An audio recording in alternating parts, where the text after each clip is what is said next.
그리고 바로 다음 항만으로 넘어가겠습니다. 두 번째 발표자는 유럽 지역에서 오셨습니다. 우리 부산항과 아주 각별한 그런 관계를 맺고 있는 항만이 되겠습니다. 바로 함부르크 항만공사 옌스마이어 사장님께서 코로나19가 앞당긴 항만의 디지털화 함부르크항 사례를 주제로 발표를 해 주시겠습니다. 그럼 화면으로 인사드리겠습니다.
존경하는 남기찬 사장님, 부산항만공사 임직원 여러분, 내외 귀빈 여러분, 먼저 제8회 부산국제항만 컨퍼런스에 저를 초청해 주신 데 진심으로 감사의 말씀을 드립니다. 또한 올해 항만 컨퍼런스를 이렇게 온라인으로도 개최해 주신 데 진심으로 감사의 말씀을 드립니다. 올해 BIPC가 그 어느 때보다 더 많은 감동을 주는 유익한 컨퍼런스가 되리라 믿어 의심치 않습니다. 오늘 제 발표를 시작하면서 제가 2015년 부산 국제항만 컨퍼런스에서 발표했던 슬라이드를 보여드리고 싶습니다. 당시 초대형 선박 도입과 이것이 항만에 미칠 양가적 영향을 두고 열띤 토론이 벌어졌습니다. 당시 저는 어둠을 비난하는 것보다 촛불을 밝히는 게 낫다는 의견을 제시했습니다. 선사들을 비난하고 나무라기보다 항만공사들이 함께 협력하자는 제안이었는데요. 공급망에서 우리의 목소리를 내고 메가 선박들에 어떻게 대응할 것인지 함께 해법을 찾자고 제안했습니다. 저는 오늘 이 문구를 다시 인용하고 싶습니다. 팬데믹에 대한 우리의 대처를 정말 잘 보여주는 문구라는 생각이 들기 때문입니다. 우리는 불평하는 데 시간을 허비하지 않았습니다. 즉각적으로 신속하게 고객과 임직원과 파트너들을 위해 움직였습니다. 모든 항만과 이해 관계자들이 상당한 어려움에 당면하고 있는 것은 사실입니다. 하지만 공급망을 지탱함으로써 우리는 비즈니스를 유지해 나갔습니다. 우리가 미래의 위기에 더 잘 대응하기 위해서는 지속적인 개선이 필요합니다. 이런 개선을 달성하는 데 디지털화가 강력한 도구가 될 수 있습니다. 뿐만 아니라 미래의 위기 관리를 위해서는 디지털화가 필수적입니다. 코로나는 디지털화의 스트레스 테스트였고 함부르크 항만은 이 테스트를 성공적으로 통과했습니다. 함부르크 항만공사는 위기 대응에 대한 준비를 수년간 상시 철저히 갖추어 왔습니다. 팬데믹 발생 처음부터 필수적인 업무를 지속하는 것이 매우 중요했는데요. 함부르크 항에게는 항에서는 필수적인 업무를 선박 트래픽이 필요한 인력 지원과 서비스 센터, 도선 서비스, 부두, 선거 운영, 선박과 철도 트래픽 관리 등으로 정의했습니다.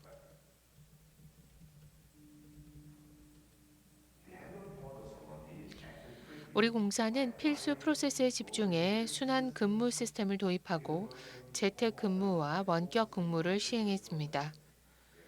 인력 부족이 없도록 특히 만전을 기했습니다. 여기서도 디지털화가 핵심적인 역할을 했습니다.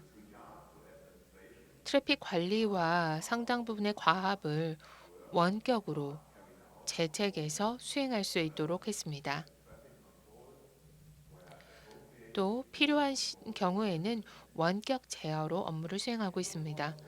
우리 항만공사는 모든 임직원이 출근을 할 수 없는 상황에서도 위기 상황에 장기간에 걸쳐 제 기능을 수행하며 업무를 완수했습니다.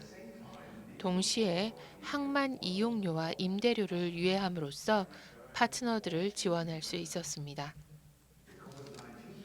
근본 위기를 통해 우리 사회가 필수 의료 장비 공급과 유통에 있어서 글로벌 공급망에 얼마나 의존하고 있는지를 새삼 확인할 수 있었습니다. 개인 보호 장구, 마스크, 장갑, 보호복 등 의사와 간호사 그리고 팬데믹의 최전선에서 싸우시는 분들을 보호하기 위해 핵심적인 물류인데요. 이런 것들이 항만을 통해 수송됐습니다. 함부르크 항만에서는 다른 항만들과 마찬가지로 터미널 운용을 지속하며 해상 교역과 국가 간 무역이 계속되도록 하는 것이 정말 중요하다고 판단했습니다. 많은 항만들이 국내 규제를 항만에 적용하여 검역이나 이동 제한 조치를 항만에 그대로 적용했습니다만 함부르크 항만은 가장 먼저 선원 교체를 허용했습니다. 보건 규정을 준수하고 시행함과 동시에 선원들을 핵심 근로자로 지정하여 유연하게 규정을 적용한 것입니다. 뿐만 아니라 팬데믹 상황에서도 혁신을 찾는 노력을 그치지 않았습니다. 위기 상황에도 혁신을 계속함으로써 계획한 대로 일정에 맞춰 혁신을 달성해 왔으며 이를 통해서 스마트 항만으로서의 입지를 더욱 공고히 해 나가고 있습니다. 디지털화가 위기 관리의 핵심적이라는 사실을 확인했지만 동시에 지금과 같은 위기 상황은 오직 우리가 함께 할 때만 극복할 수 있다는 점도 다시금 확인됐습니다. 때문에 우리 항만은 초기부터 체인포트라는 네트워크를 통해 체인포트 회원 항만들과 적극적으로 정보를 공유했습니다. 이 자리를 빌려 모든 체인포트 회원 항만들, 특히 부산항의 신뢰와 협력에 진심으로 감사드립니다. 함부르크 항만에서처럼 체인포트 프로젝트도 계획대로 일정에 맞춰 진행되었습니다. 함부르크 항만은 다른 항만들과 함께 체인포트 플레이북이라는 것을 발간했습니다. 위기 관리를 위한 디지털 솔루션 활용이라는 제목의 플레이북인데요. 임원진과 경영진을 위한 온라인 인터랙티브 디지털 가이드라인으로서 위기 극복을 위한 디지털 로드맵 구축에 참고 자료로 활용하실 수 있습니다. 플레이북에 실린 베스트 프랙티스는 실질적 솔루션입니다. 이미 체인포트 회원 항만들을 통해 검증된 사례들로 다른 항만에서도 또 다른 위기 상황에서도 적용이 가능합니다. 팬데믹이 아직 끝나지 않았지만 한 가지 확실하게 말씀드릴 수 있는 것이 있습니다. 또 다른 위기가 분명 또 찾아올 것입니다. 그것이 언제가 될지 어떻게 찾아올지 어떤 위기가 될지는 알 수 없지만 그런 위기에 대비하기 위해서는 회복 탄력성을 갖춰야 합니다. 그것이 최선의 전략입니다. 과거로 다시 돌아가 보도록 하겠습니다. 지난 9개월의 시간을 돌이켜보면 아마도 세계는 이런 모양인 것처럼 이런 상태인 것처럼 느껴질 겁니다. 온 세계가 오직 코로나만을 생각해 왔습니다. 하지만 지금의 세계는 사실 이렇습니다. 코로나 이후 우리가 해결해야 할 과제들이 산적해 있습니다. 기후 변화는 글로벌 현상입니다. 이를 위해서는 전 세계적으로 배출 감축 기술을 적용해야 할 것입니다. 항만공사는 녹색 기술을 개발하고 적용하고 환경 오염을 규제할 수 있는 좋은 위치에 있습니다. 즉, 디지털화, 자동화와 동시에 탈탄소화가 혁신의 주요 동력이 될 수 있습니다. 우리는 새로운 시대를 이야기하고 있습니다. 이 시대에는 지속 가능성을 제한이나 제약이 아닌 신기술의 구현을 통해 달성할 수 있습니다. 또 그렇게 해야 합니다. 그러나 디지털화는 기회이자 도전입니다. 이 부분에 대해 제가 오랫동안 말씀을 드려왔는데요. 저는 파트너와 공급망이 함께 해결해야 할 다음 과제로 디지털 신뢰의 문제를 제시하고 싶습니다. 디지털화가 진행되고 상호 연결되면서 막대한 편익을 향유할 수 있게 됐습니다. 하지만 이런 편익이 거저 주어지는 것은 아닙니다. 사이버 공격이 심각한 위협이 됐습니다.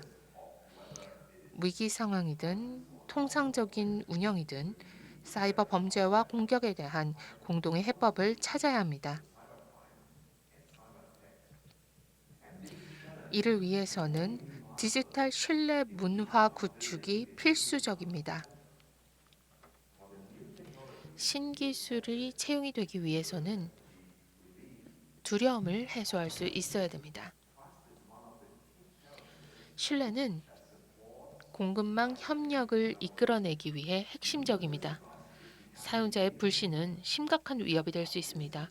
하지만 교육 훈련과 협력을 통해 약점을 강점으로 바꿀 수 있습니다. 때문에 금방 컨퍼런스를 사이버 보안 인식 고취의 기회로 삼고 싶습니다. 보안은 그간 비용 센터로 인식이 되어 왔습니다. 그런데 최근 수년간 기업들이 우수한 보안이 곧 비즈니스의 원동력이 될 수 있음을 깨닫고 있습니다. 기업이 디지털 트랜스포메이션 전략을 구축할 때는 보안 개념이 반드시 최우선 순위가 되어야 합니다. 오늘날의 세계에서는 조직 내에 우리를 보호하기 위한 시스템이 필요합니다. 체인 포트에서는 사이버 보안의 중요성을 인식하고 회원들과 사이버 위협에 대한 조기 감지 및 대응에 대한 정보를 적극적으로 공유해 나가고 있습니다. 이를 통해서 우리의 사업을 보호해 나가고자 합니다. 2020년은 전 세계가 절벽에 선 것 같은 한 해였습니다. 코로나뿐만이 아니라 해운 물류망 역시도 상당한 압박을 받았습니다. 항만 역시도 많은 문제에 당면하게 됐습니다. 항만은 더 이상 사랑받는 존재가 아닙니다. 많은 이해관계자들이 항만을 문제를 일으키는 존재로 인식하고 있습니다. 환경 문제, 인프라 비용 같은 면에서 항만이 문제라고 이야기를 합니다. 하지만 2015년에 말씀드렸듯이 지금은 어둠을 탓할 때가 아니라 많은 초를 밝혀야 할 때입니다. 이 시점에 초를 밝힌다는 것은 물류 체인에서 항만의 입지를 제고하는 것입니다. 긍정적인 미래의 항만은 지금 구축하기 시작해야 합니다. 우리의 이야기를 쓰고 우리의 해법을 찾아가야 합니다. 오늘 저는 여러분께 비즈니스를 다시 한번 재고해 보시기를, 다시 한번 전면적으로 검토해 보시기를 권하고 싶습니다. 제대로 된 질문을 스스로에게 던지며 그 답을 함께 찾아가야 합니다. 미래의 항만의 모습이 어떠할지 우리는 정확히 알지 못합니다. 하지만 그 모습을 찾아 나가려는 강한 결단이 우리에게 있습니다. 미래의 항만은 세 가지 원칙을 중심으로 구축되고 형성될 것입니다. 미래의 항만은 오늘날 인식되는 바와 같이 문제 항만이 아닌 해법 항만이 될 것입니다. 지역사회와 함께 나아가기 위한 새로운 사회적 승인, 인정을 받게 될 것입니다. 또한 기술을 통해 탈탄소화를 달성하게 될 것입니다. 여러분이 다소 급진적이라고 생각하실 만한 말씀을 드리고 싶습니다. 항만의 성공은 지속 가능성을 담보하지 못하는 볼륨이나 단기 이익만을 기준으로 판단되어서는 안 됩니다. TU 성장이나 항만의 크기가 가장 중요한 척도가 성공의 척도가 되지 않기를 바랍니다.